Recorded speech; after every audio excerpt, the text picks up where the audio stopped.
Welcome back. In today's video, I'm going to talk about what causes codependency.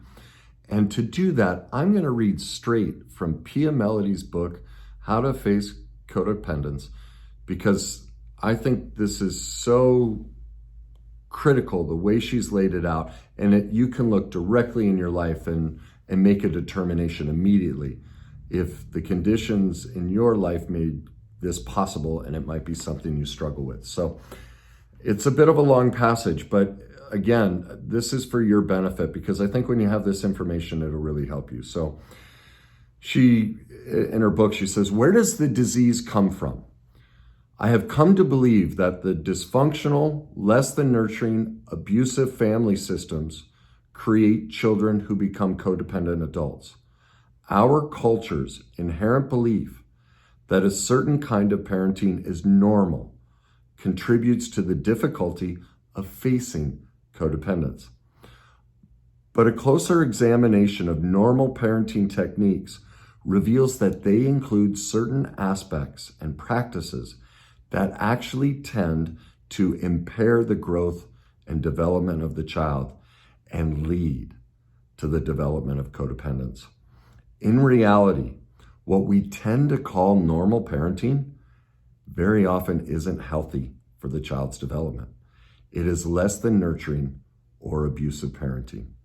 For example, many people think that the range of normal parenting includes hitting a child with a hand or a belt, slapping a child across the face, screaming at a child, calling a child names, having the child sleep with them, or being nude in front of a child who is older than the age of 3 or 4.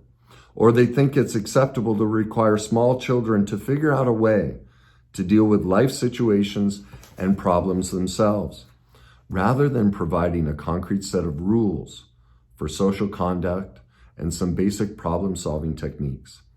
Some parents also neglect to teach basic hygiene, such as bathing, daily grooming, the use of deodorants, dental care, removing dirt, stains, and body odor from clothes, and how to keep them mended, expecting the children to somehow know these things on their own.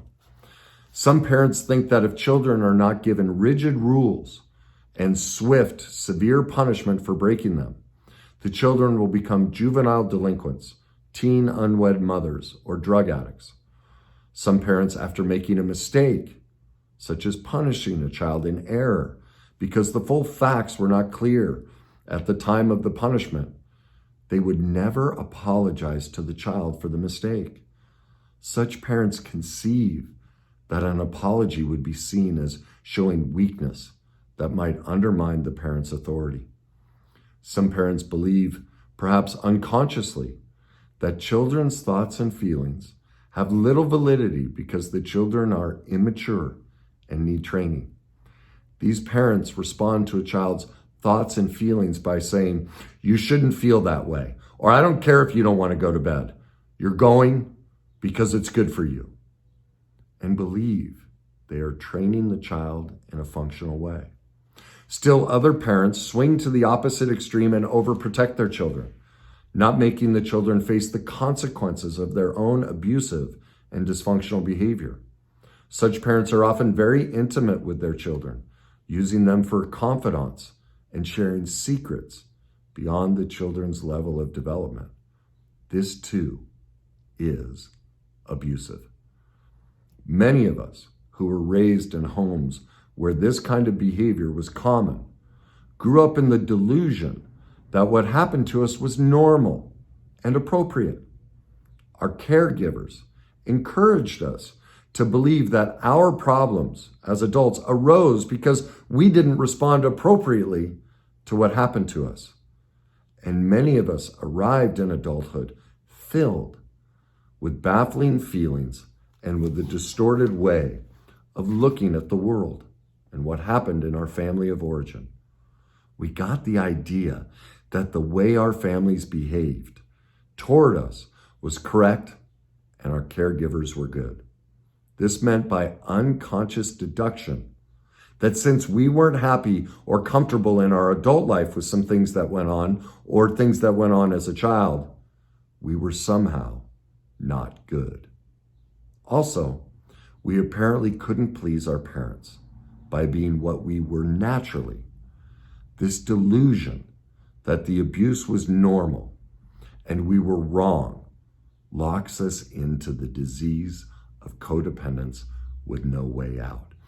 Now, I know the term abuse really ruffles people's feathers, and if you're still listening to this, many of you are going, well, my parents did a lot of that and it wasn't bad. That's the delusion of denial. That's the lack of information around what constitutes healthy, nurturing parenting. We are just vastly undereducated. We don't know. This isn't to say your parents are bad, or it's not about blaming them. As I say all the time, we can only do what we know. And as we know better, we can do better. But we just, look, child development studies are really in their infancy. We're just discovering how abusive all of us have been raised. And yes, it's abusive. And I want to talk about that because nobody likes that term. And this is from a different page, and this is really powerful. And is Pia, who developed the Meadows, it's, forefront in codependence recovery, love addiction, addiction and trauma recovery. She writes, in my work with patients at the Meadows, I had come to know that the term abuse is much broader than most people think. It includes more than the overt physical beatings, injuries, and sexual incest or molestation we commonly associate with the term. Abuse also takes emotional, intellectual, and spiritual forms. In fact, when I talk about abuse, I now include any experience in childhood from birth to the age of 17 that was less than nurturing. I happen to agree, and here's why. Look at the trail of tears in our adult lives, and all of it is born out of these dynamics and the way we were raised. Well, look at how hurt all of us are, and the divorces and the addictions and all the different things. That's what this less than nurturing abusive parenting always results in. So I broke down just basic points for you to go, did this happen in your childhood? And therefore, do you struggle with codependence? And were you raised less than nurturing and or abusively? If there was yelling, if there was hitting of any kind, nudity beyond the age of 3, sleeping with a child beyond the age of 3, a lack of rules and structure, or too many rules and structure, invalidating of a child's thoughts or feelings, blaming a child, a parent blaming a child for their own feelings, making a child responsible to keep a parent comfort. When our parents go, you guys are driving me crazy, that's making the child responsible for our comfort. Every parent has said something like that. Making a child our best friend, confidant, or sharing secrets, spoiling a child, expecting a child to do or behave beyond their age and development. This is critical. Very few parents ever do this. Never apologizing to their child. I have so many clients who their parents won't even talk about anything in childhood. That's abusive. That's less than nurturing. We are all perfectly imperfect and make mistakes nonstop. It's my personal belief as a parent, if you're not making an apology 1 to 3 times a day, you're not present. You're not even aware of how perfectly imperfect you're being as a parent. That's how difficult the job of parenting is. If there was abandonment, and abandonment shows up in many ways. It's not just, but a child who is adopted, that's severe abandonment. If there was a divorce in the home, there was addiction in the home, mental or physical illness by any one of the parents, that's abandonment. Not by choice, not because the parent is bad. This is just life. Like many of these things that I'm listing aren't really a conscious choice by a parent. They're doing the best they can. And this is the result, less than nurturing abusive outcomes. If there was neglect, a lack of physical neglect, lack of hugs and touch, that's quite common in many households. There's just any physical contact or too much contact, incestuous type stuff. Emotional neglect. Many children grow up never hearing anything kind or being told they were loved, and it's just not okay to say I love you in the household. Intellectual neglect. any words, feelings, or actions that send the message to a child that they're unworthy. Well, think about the bedtime routine. Almost always it's sending the message that the child's thoughts and feelings about bedtime are unworthy. We've all been through that.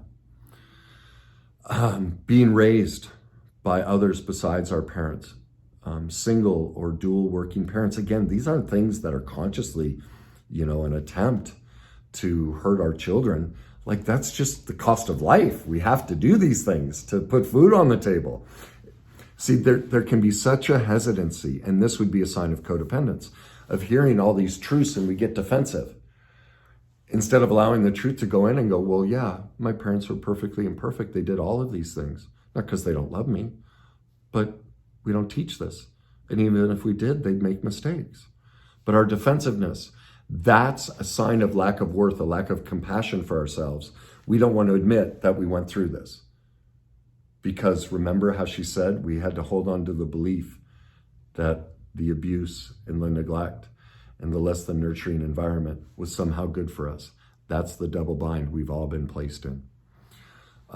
This list of things is exhaustive, and there could be subcategories within all of it, but I think you can see every single one of us has experienced less than nurturing, abusive parenting.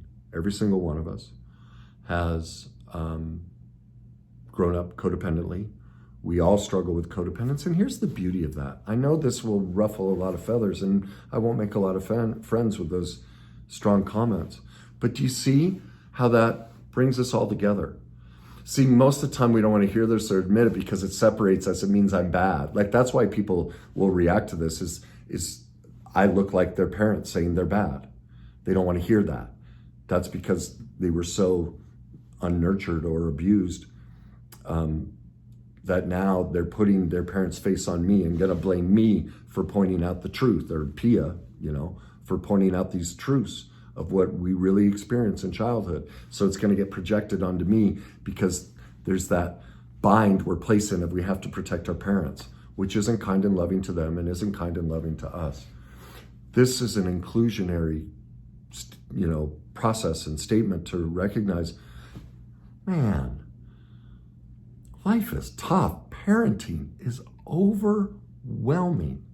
Like, I would consider myself a fairly good expert in this stuff. And I feel like now, after years, if I were to have an infant right now, 30% of the time I'd get it right. That's how vast and overwhelming the true job of being a nurturing parent is.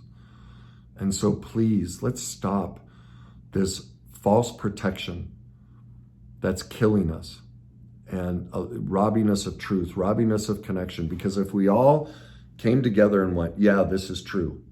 Our parents are perfectly imperfect. They hurt us. I hurt my children. If we said that about our own parenting, and we had open discussions, we could create intimacy. That's how we heal all of this. Do you see the denial of it and pushing it away keeps it all going? Like Brene Brown talks about shame. When you put shame in a petri dish and you hide it in a closet or a dark room, it explodes, it eats it up. Well, look at society. Look at it's all shame-based. We're seeing shame exploding throughout society. But the second you bring that virus into the light, it kills the virus. Well, that's what we need to do with parenting and childhood and codependence. All of us have experienced difficulties that left wounds in us from childhood. Nobody's immune.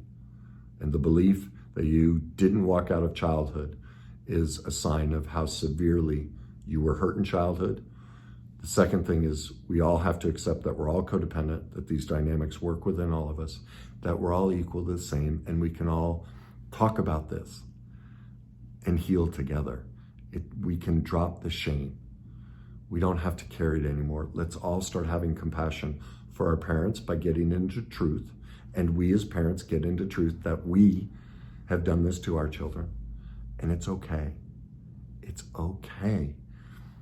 I really want to urge the message that it is perfectly okay to be perfectly imperfect.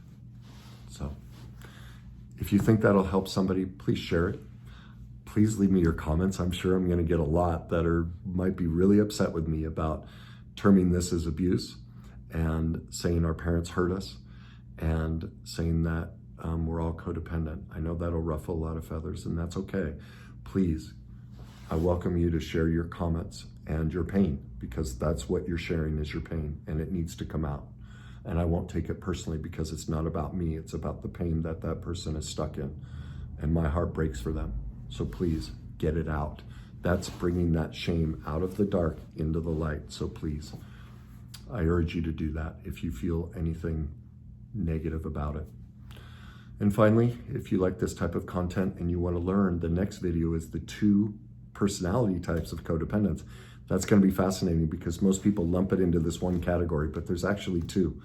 And I think that'll really help you understand the dynamic and heal from it. So please subscribe.